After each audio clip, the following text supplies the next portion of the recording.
야고보서 9번째 시간입니다. 오늘은 사람을 차별하여 대하지 말라는 제목으로 본문에 근거해서 말씀을 나누어 보겠습니다. 인간은 매우 존엄한 존재입니다. 하나님께서 존엄한 존재로 만드셨습니다. 그러므로 인간은 어떤 공동체나 삶 가운데서 존귀함을 이루어야 합니다. 그래야 인간은 만족해질 수 있도록 그렇게 구조되어 있습니다. 존엄하다는 것은 그냥 존엄하다는 것으로 그치는 것이 아닙니다. 존엄한 것이 존엄하게 인정될 때 그 존엄함으로 여김받은 자기의 존엄함이 자기에게 위로가 되고 또한 가치로 자기 안에 인식되면서 기쁨이 되는 것입니다. 만약 존엄한 인간이 누군가로부터 무시를 당한다. 그러면 존재감을 상실하게 되고 인생을 슬퍼하게 됩니다. 그래서 누군가가 나를 싫어하는 것을 대할 때 분노하게 되고 누군가가 나를 외면할 때 살고 싶지 않은 회의를 가지게 되는 것입니다. 인간의 가장 큰 슬픔이 뭐냐? 배고픈 슬픔, 근원적인 슬픔이라고 할 수 있을 겁니다. 그러나 육체를 떠나서 가장 큰 슬픔이 뭐냐? 존재의 소외입니다. 내가 무리 가운데서 소외될 때 그때의 박탈감과 상실감은 영혼의 탄식이 됩니다. 그래서 사람들은 무엇을 두려워하느냐? 무시당할까봐, 외면당할까봐, 인정받지 못할까봐.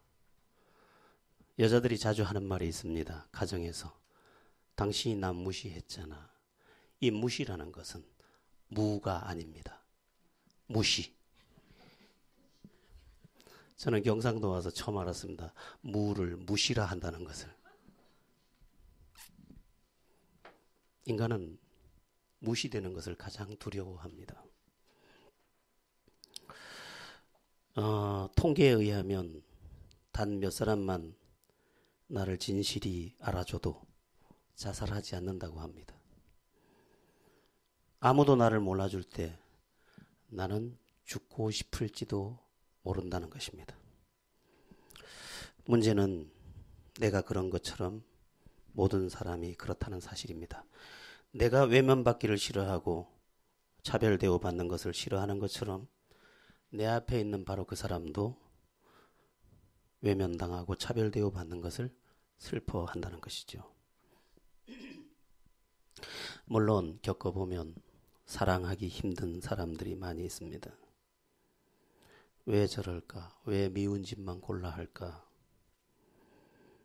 왜 저렇게 행동할까? 그런 사람들이 많이 있습니다. 그러나 알고 보면 그 또한 사랑받고 싶어 하는 저급한 행동이죠. 아프리카의 어떤 나무는 만지기만 하면 죽는다고 합니다. 그래서 그 나무는 만지지 말라고 되어 있는데 어떤 식물학자가 놀라운 것을 발견했습니다. 한 번 만지면 오그라드는데 두 번 만지면 조금 더 오그라지고 세 번 만지면 오그라진 데서 펴지고 나중에는 잎이 춤을 추더라는 것입니다. 그러니까 이 식물도 이런 것입니다. 나를 만지지 마. 나를 만지면 난 죽어. 그러나 이 식물의 호소는 뭡니까? 한 번 만질 거면 만지지 마. 계속 만져줘. 사랑하는 척 하지 마. 진짜 사랑할 거면 해. 식물의 요구가 그렇듯 인간의 요구도 그렇습니다. 싫어. 말 걸지 마. 말하지만 계속 말 걸어 주려면 걸어. 계속 사랑하려면 다가와. 그렇게 호소하고 있는 것인지도 모릅니다. 여러분, 인간은 사랑받을 때 존재감을 느끼고 인정받을 때 하늘을 날 수 있습니다. 여자들은 남자를 생각할 때 참 한심하다 그지 이렇게 이야기합니다. 남자가 볼 때 여자도 참 단순하다 이렇게 여깁니다. 남자가 더 단순하다고요? 단순한 부분이 있긴 합니다. 근데 남자를 부리지 못하는 여자는 더 한심하지 않습니까? 자, 여자가 이렇게 하면 그는 대단한 여자입니다. 어머, 당신이 못하는 게 없어. 당신 진짜 잘해. 그러면 하늘에서 별도 따다줍니다. 여자가 남자를 보고 비켜봐, 내가 못 박을게. 그리고 쾅쾅 박으니까 남자가 있다 해봐라 그러면 자기는 못하는 게 없어 그러면서 나중에는 여자가 이것만 하면 됩니다. 턱을 탁 하면서 자기 조기 조기 그러면 막 떨어져 죽는 한이 있더라도 올라가서 박아버립니다. 남자는 인정받을 때 진짜 남자가 됩니다. 여자가 언제 예쁘냐? 인정받을 때 예뻐집니다. 아프리카에 이런 이야기가 있습니다. 어느 부족은 결혼할 때 이제 소를 몇 마리 주느냐, 여자를 데려올 때 소를 몇 마리 그 처가에 주느냐에 따라서 이 신부의 가치가 매겨진다고 합니다. 소를 한 마리 데리고 오면 꽤 괜찮은, 주고 데리고 오면 괜찮은 여자, 10마리 주고 데리고 온 여자는 대단한 여자라는 거죠. 근데 어느 날 족장의 아들이 자기보다 나이도 많고 별로 예쁘지도 않은데 그 여자를 소를 20마리나 주고 데리고 온 겁니다. 이 노처녀가 족장의 아들한테 물었습니다. 아니, 나보다 예쁘고 젊은 여자들이 많이 있는데 나를 소를 20마리, 한 마리만 줘도 내가 왔을 텐데 20마리씩이나 주고 나를 데리고 오셨어요. 왜 그러셨어요? 물었더니 족장의 아들이 이렇게 얘기하는 겁니다. 미안하다. 만약 소를 내가 당신에게 줄 능력이 더 있었더라면 20마리가 아니라 50마리, 100마리 줬을 텐데 나중에 내 힘이 더 생기면 100마리 줄게. 이랬다는 거예요. 너무너무 감동을 받은 이 여자는 다음날 물동이를 이고 우물가로 가는데 궁둥이가 달라대. 그래가지고 그리고 신비한 것은 그날부터 이 여자가 이뻐지더라는 거죠. 그 자태 하나하나가 다 이뻐지더라는 거죠. 그러니까 남자도 여자도 그 존재감을 인정받을 때 여자에게서는 아름다움이 나오고 남자에게서는 위대함이 나오는 줄 믿으시기 바랍니다. 자, 오늘 본문은 이야기합니다. 우리 함께 이미 읽었습니다마는 1절을 다시 한번 읽어보겠습니다. 시작. 내 형제들아, 영광의 주 곧 우리 주 예수 그리스도에 대한 믿음을 너희가 가졌으니 사람을 차별하여 대하지 말라. 아멘. 네가 그리스도인이냐? 네가 하나님의 사람이냐? 그렇다면 내가 너에게 말한다. 네가 하나님의 사람이라면 사람을 차별해서 대하는 일이 없어야 한다. 이렇게 말씀하고 있는 것입니다. 왜 그리스도인은 사람을 차별해서 대하지 말아야 할까? 그러면 몇 가지 이유가 있는데요. 첫째는 그리스도인 된 우리 모두가 용서받은 죄인이기 때문에 그렇습니다. 우리가 잘나서 하나님의 백성이 된 것이 아니라 그리스도께서 우리를 위해 피 흘려 죽으시고 나를 안아주셨으므로 내가 사람 같은 모습을 겨우 하고 있기 때문에 사람같이 보이지 않는 그까지도 사랑해야 하는 것이 맞다는 것입니다. 여러분, 제가 여러분 앞에 이렇게 서서 목사라는 호칭을 받고 목사님 대접을 받는데 제가 그만한 자격이 사실 있습니까? 저는 자격 없습니다. 저는 제가 다니던 고등학교가 빨리 불이 나기를 기도하고 있습니다. 교무실에 생활기록부가 여전히 있을 거니까. 그만큼 나는 형편없는 사람입니다.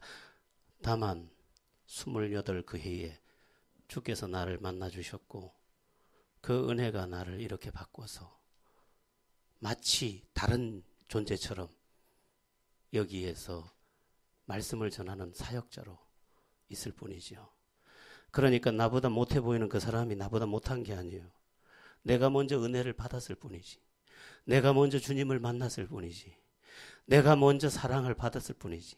그러므로 누구를 무시하지 말고 그를 인정하고 하나님의 은혜로 비롯된 것을 알고 너도 주님이 조건 없이 너를 사랑했던 것처럼 너도 그를 사랑해야 마땅하다. 이렇게 말씀하고 있는 것입니다. 내가 잘난 게 아니라는 거죠. 저보다 얼마나 귀한 분들이 많아요. 아침에도 사무실에서 우리 장로님 대하면서 참 귀한 분이시구나. 우리 또 집사님도 대하면서 참 귀한 분들이구나. 나보다 다 귀한 분이시구나. 다만 내가 부름을 받아서 여기에 있고 내가 먼저 그 은혜를 받아서 여기 있을 뿐이지 내가 누구를 못났다고 할까? 못난 것으로 치자면 내가 더 못났었지. 그러니까 이러한 자각을 가지고 그가 못났더라도 못났다고 여기지 말고 그에게 주님의 은혜가 필요하고 주님의 사랑이 필요한 줄 알고 너의 사랑도 필요한 줄 알고 사랑하라는 것입니다. 우리는 용서받은 죄인이에요. 잘난 사람이 아니에요. 우리 주님께서 약한 자를 들어 강한 자를 부끄럽게 한다고 하셨는데 가장 약한 자, 가장 모가 많이 난 자, 가장 못난 자 그를 나를 불러주신 것이죠. 그러니까 그 은혜에 화답하는 삶은 뭐예요? 주님이 그러셨던 것처럼 나도 사랑하는 것입니다. 우리가 용서받은 죄인이라는 사실을 알고 하나님 앞에서 살게 되기를 바랍니다. 서울 소망교회에 한 여자가 있었답니다. 그 집에는 자식이 6인가 있었는데 자기가 낳은 자식이 아니에요. 6인가 되는데 이 아이들이 막 천방지축이에요. 그릇도 뒤집어 엎는 게 예사고 근데도 이 부인 여자는 자기가 낳은 애도 아닌데 싱글벙글 하도 이상해서 목사님이 하루는 물었다는 겁니다. 아니 어떻게 그럴 수 있습니까? 당신이 낳은 자식들도 아닌데 그리고 저 자식들이 착한 짓을 하는 것도 아닌데 어떻게 당신은 매일 웃습니까? 물었더니 이분이 목사님이 자꾸 그런 눈으로 보시고 물으시니 굳이 대답하겠습니다. 저는 사실 몸을 팔던 장녀였습니다. 그런데 주님을 만났고 그 만남 안에 있을 때 이 남자를 만났고 이 남자는 나의 과거를 묻지 않고 나의 주님도 나의 과거를 묻지 않고 나를 받아줬습니다. 내가 어찌 저렇게 뒤집어 엎은들 저렇게 형편없게 행한들 내가 그것을 마다하겠습니까? 나는 감사할 수밖에 없습니다. 이렇게 말하더라고요. 곽선희 목사님, 서울 소망교 곽선희 목사님이 그것을 책에 기록으로 그분의 허락을 받아서 남겨놓으셨더라고요. 용서받은 죄인이요. 누구에게 돌을 던질 수 있겠어요? 어쩌면 나도 장녀 같은 인생이었을 텐데 조금 먼저 주님 만나서 오늘 여기 있을 뿐이니 마땅히 모두를 사랑하는 것이 당연하다는 것입니다. 잘 깨닫기를 바랍니다. 왜 그리스도인이면 누구라도 차별하지 않고 사랑해야 할까? 두 번째 이유는 그것이 하나님의 뜻이고 하나님의 말씀이기 때문입니다. 하나님의 뜻은 결정되어 있습니다. 사랑하라는 것입니다. 요한 1서를 우리가 얼마 전에 읽었는데 요한 1서에 계속되는 주제는 뭐냐? 사랑하라, 사랑하라. 하나님의 말씀의 핵심이 뭐냐? 사랑하라, 사랑하라. 여러분, 그리스도인은 무엇으로 삽니까? 배는 나침판에 의해 움직이고 항공기가 나침판에 의해 움직인다면 크리스찬의 삶은 말씀에 의해 움직이는 것입니다. 그리고 그 말씀은 선한 것이고 그 말씀은 하나님의 뜻이고 그 말씀은 나에게 복을 주는 것인 줄 확실히 믿고 우리가 그 말씀의 가르침에 도착해야 하는 것입니다.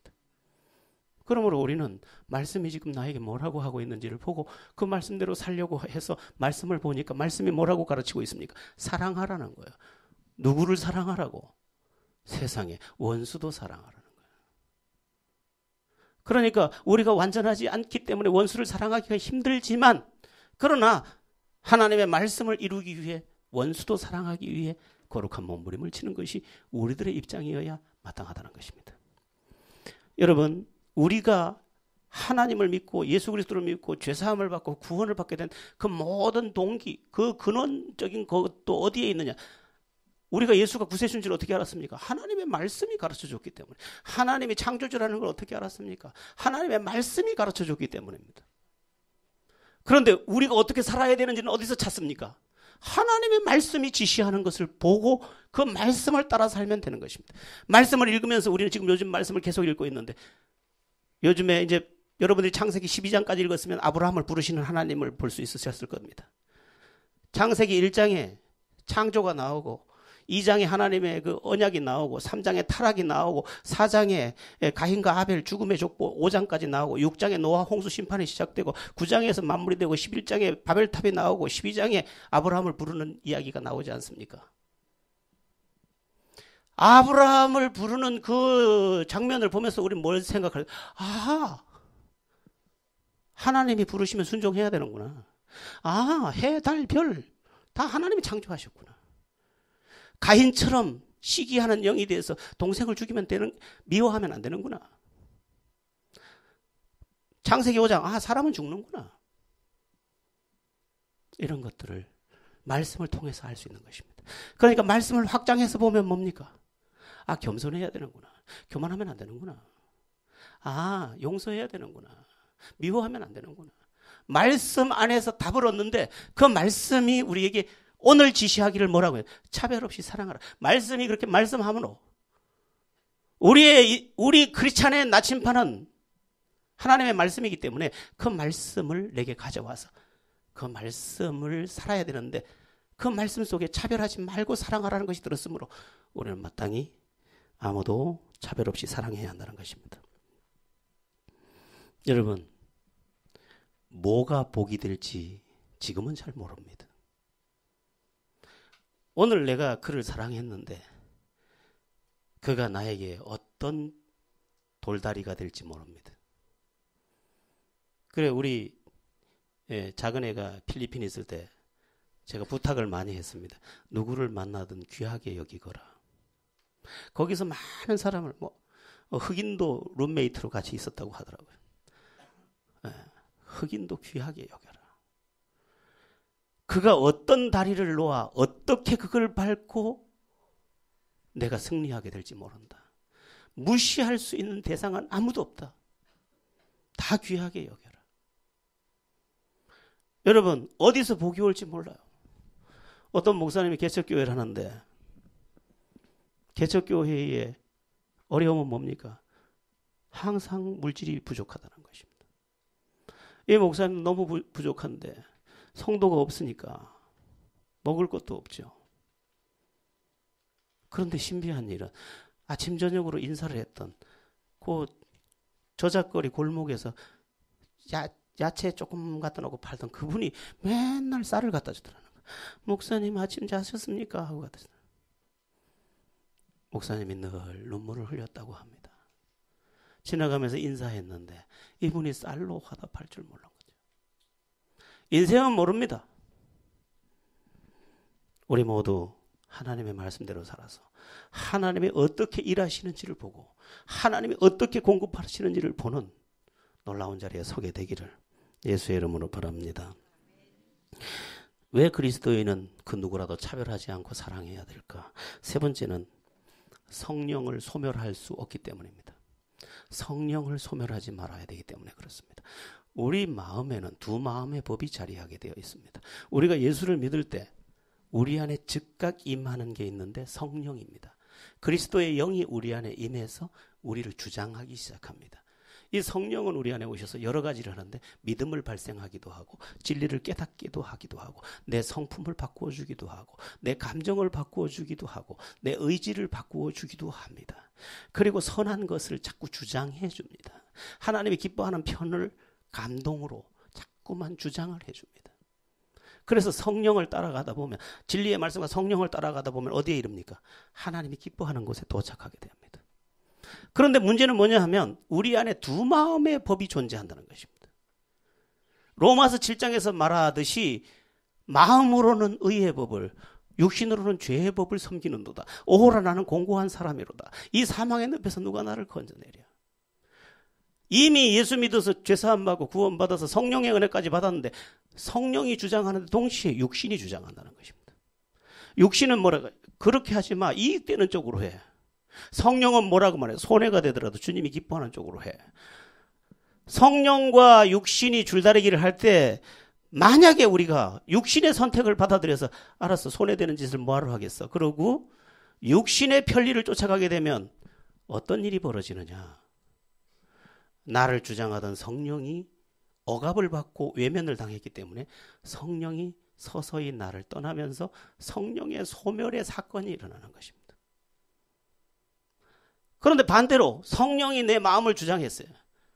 그래, 불편하더라도 가서 도와주고 힘들어도 함께하고, 그래 오늘 전도하러 간다니까 전도하러 가고, 이 성령의 감동을 따라서 그냥 순종해서 갔더니 성령이 어떻게 합니까? 소멸되는 게 아니라 성령이 내 안에서 기뻐하면서 성령이 내 영혼을 해맑게 비춰주는 것입니다.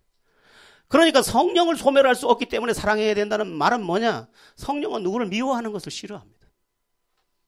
그런데 성령이 우리의 본성을 따라 미워할 때 탄식을 하면 나에게서 서서히 소멸되고, 그러면서 성령이 소멸되면 어떤 현상이 벌어지느냐. 아까 성령이 믿음도 발생시키고 성품도 바꿔주고 선한 의지도 주고 깨달음도 주고 감정도 새롭게 하고 한다고 했는데, 이것이 사라지면서 육신에 속한 명목상의 그리스도인으로 내가 전락하게 되는 것입니다. 그래서 주여 하고 기도를 하는데 영의 감동이 올라오질 않아. 믿습니다 하는데 믿어지지가 않아. 주의 뜻대로 행하겠습니다. 안 돼. 예배를 해도 감동이 없어요. 왜? 영이 다 내 안에서 소멸됐기 때문에, 이게 방전이 됐기 때문에 내 안에서 소송하는 힘을 발생시키지 못하는 것입니다. 어느 날 차를 타려고 문을 여는데 문이 안 열려요. 제 차가. 왜 그럴까요? 배터리가 방전되었기 때문에. 배터리가 충전이 되도록 이 제네레이터라는 것에서 계속 발전을 시켜서 전기를 공급하고 이게 충전이 돼야 되는데, 내가 라이트를 켜놨거나 어떤 것으로 방전을 시키면서 이제 차가 시동이 걸리지 않게 되고 문도 열리지 않게 되는 것입니다. 똑같습니다. 우리가 성령의 음성을 거절하고 육신의 음성을 계속 따라가면 어떤 일이 벌어지느냐. 내 성령이 소멸되면서 영의 방전이 일어나게 됩니다. 주여 하는데 느낌이 아무것도 없어. 찬양하는데 느낌이 하나도 없어. 앞에서는 처음 어떤 사람은 손 들고 눈물을 흘리면서 찬양하는데 난 눈물커녕은 노래도 따라하기 싫어. 다시 한번 찬양하겠습니다. 아우, 원수 같아. 찬송가가 왜 4절까지 있는지 이해가 안 돼. 어떤 사람이 저한테 전화가 왔더라고요. 목사님, 애국가도 1절만 하는데 왜 찬송가를 4절까지 다 합니까? 아니, 모든 노래를 작사를 해놓기는 4절, 3절까지 다 해놓고 부르는 거 보면 1절만 부르잖아요. 근데 찬송가는 4절까지 겨우 참고 따라했는데 다시 한번 찬양하겠습니다. 때려 죽이고 싶은. 뭐가 떠나서 성령이 소멸되면서 영적 기쁨이 없으니까 찬양도 기쁘지 않아. 빨리 주기도문하고 마쳤으면 좋겠어. 예배도 넷째까지는 딱 참았는데 한 가지 더 하겠습니다. 5번째. 그럼 저 인간이 지금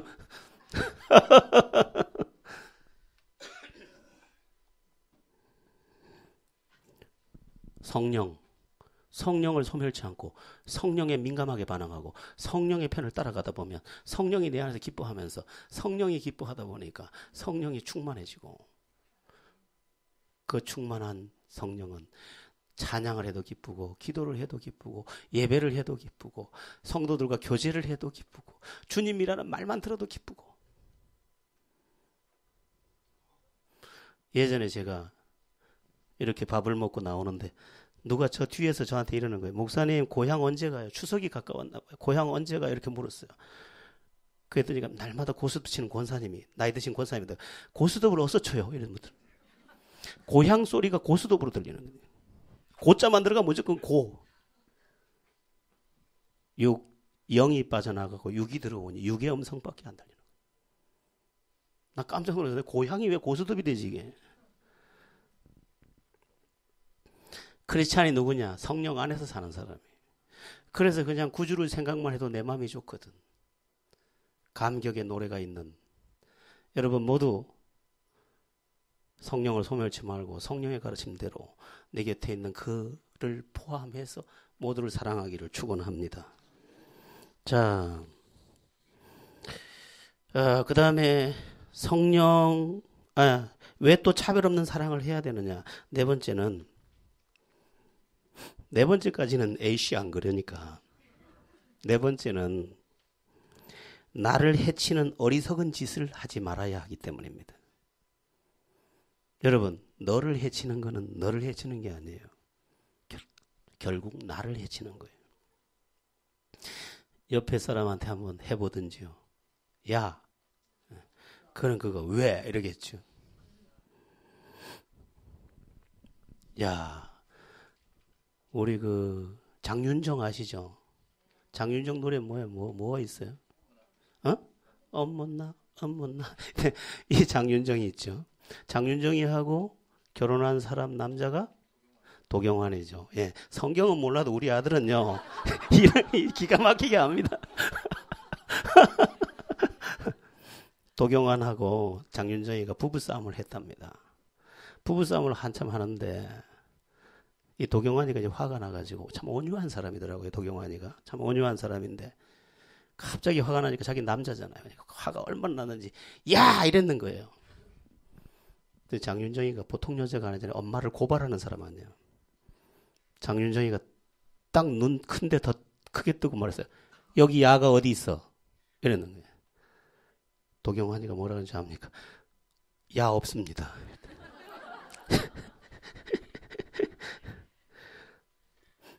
야 하면 저쪽에 더 크게 나오는 거죠.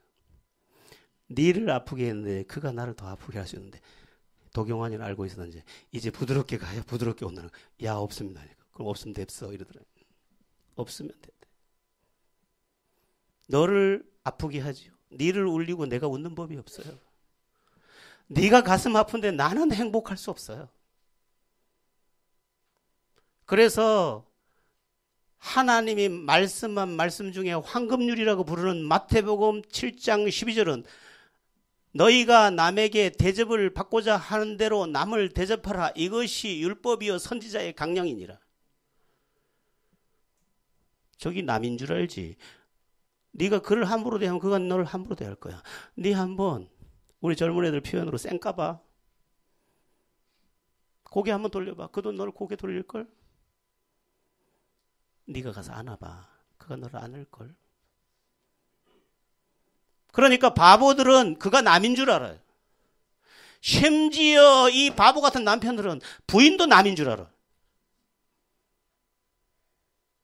그를 안지 않는 한 그가 나를 안지 않습니다. 그런데 그를 가슴 아프게 해놓고 나는 행복하기를 바래.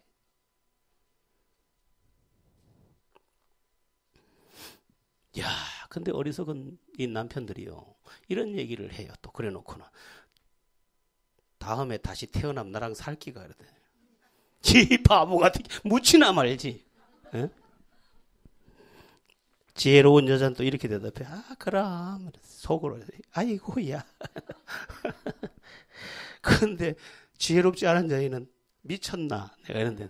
그래서 또 전쟁을 한다. 자, 여러분, 사탄은 우리를 속입니다. 뭐라고 속이느냐? 그 사람 니한테 이익이 안 되니까 함부로 대해도 된다고 속입니다. 그렇지 않습니다. 그를 귀하게 여기면 그가 나를 귀하게 여기고 서로 귀하게 여기다 보면 모든 것이 귀해지면서 삶의 평화와 승리가 내게 올 줄로 믿습니다. 그런데 우리는 어떻게 하느냐? 2절과 3절 한번 보시겠습니다. 2절과 3절. 차별 대우에 대한 이야기가 계속 나오는데 2절과 3절 같이 읽어봅니다. 시작.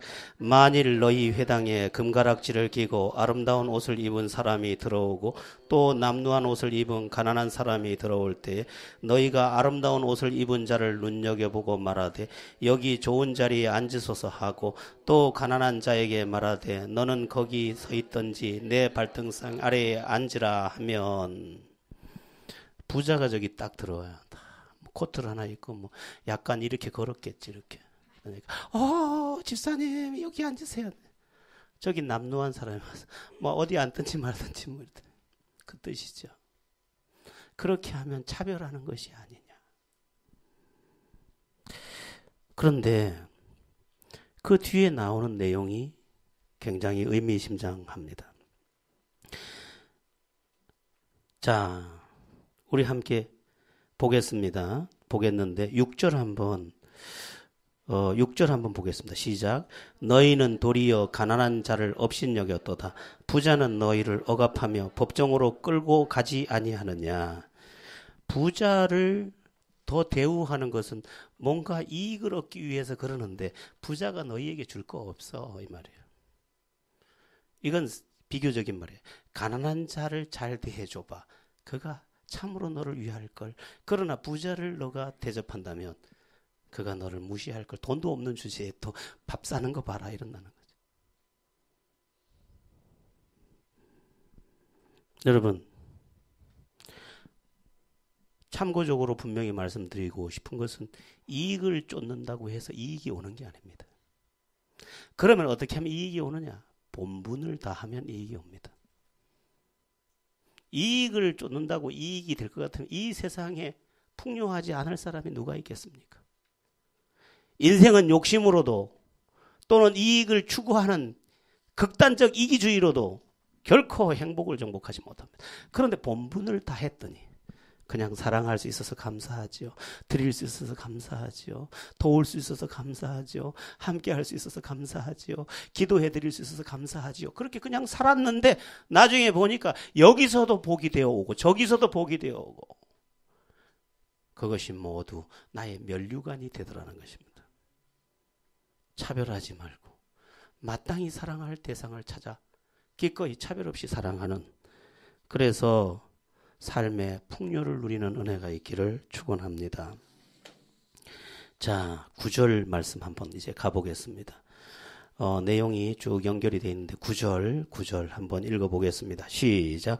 만일 너희가 사람을 차별하여 대하면 죄를 짓는 것이니 율법이 너희를 범법자로 정죄하리라. 네, 9절부터 11절까지의 내용인데 이 내용이 뭐냐 하면 누군가를 차별하는 것은 죄라는 말입니다. 여러분, 누군가를 차별하는 것도 죄입니다.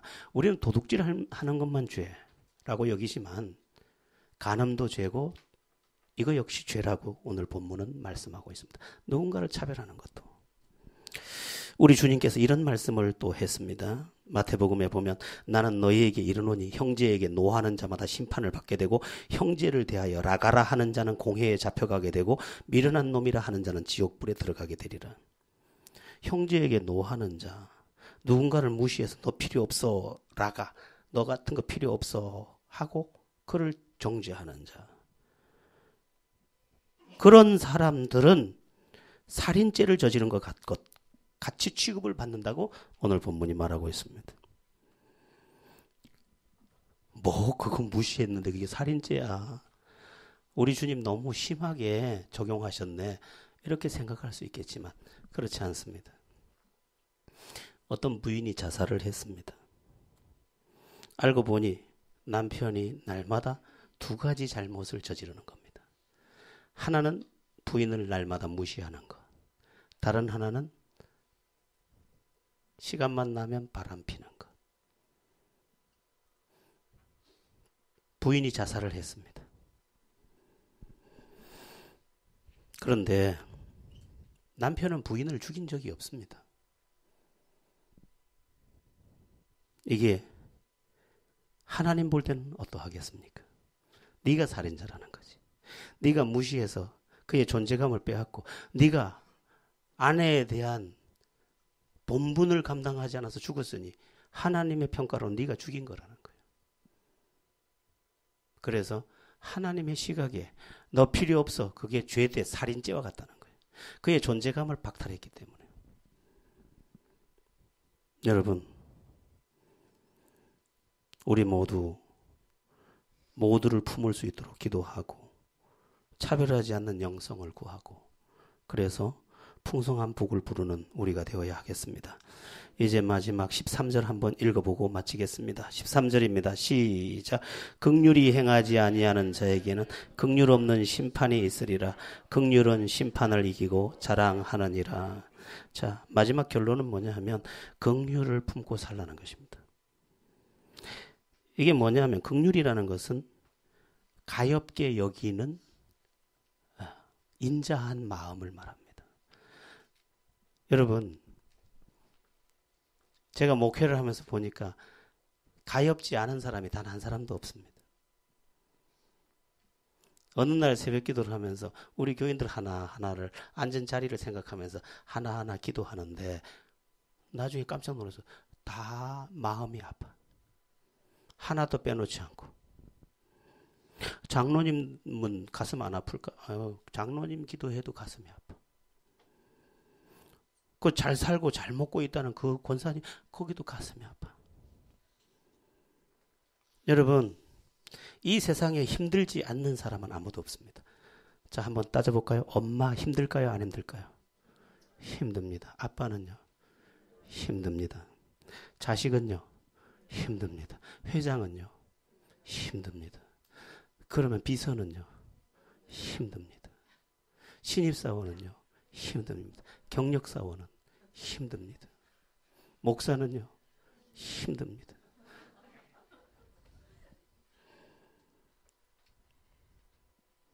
힘들지 않을 것 같죠. 저는 제가 나이 한 17, 18 됐을 때 가장 급한 게 뭐냐면 빨리 어른 되는 거예요.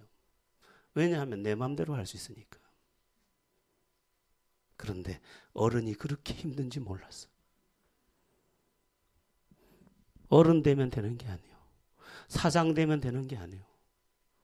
과장 돼도 되는 게 아니에요. 인생은 나름의 무거움을 다 갖고 있어요. 엄마는 수도꼭지 틀고 울어야 되고, 아빠는 밖에 나가서 회장한테 꾸지람 받고 밖에서 울어야 되고, 회장은 뭔가 결정해야 되는데 결제가 안 돼서 가슴을 쳐야 돼. 누구도 측은지심으로 바라보지 않아도 되는 존재는 없어요. 지난 2월 28일 날 문자 한 통이 덜렁 왔더만요. 지난 2월 한 달 동안 목사님 수고 많으셨습니다. 힘내세요. 행복하세요. 이랬더라고요. 누굴까? 김경순 집사님이 보내왔더만. 아이고. 어디 있어요, 김경순 집사? 나 좀 봐봐. 하트 되나? 손가락 되나? 되나?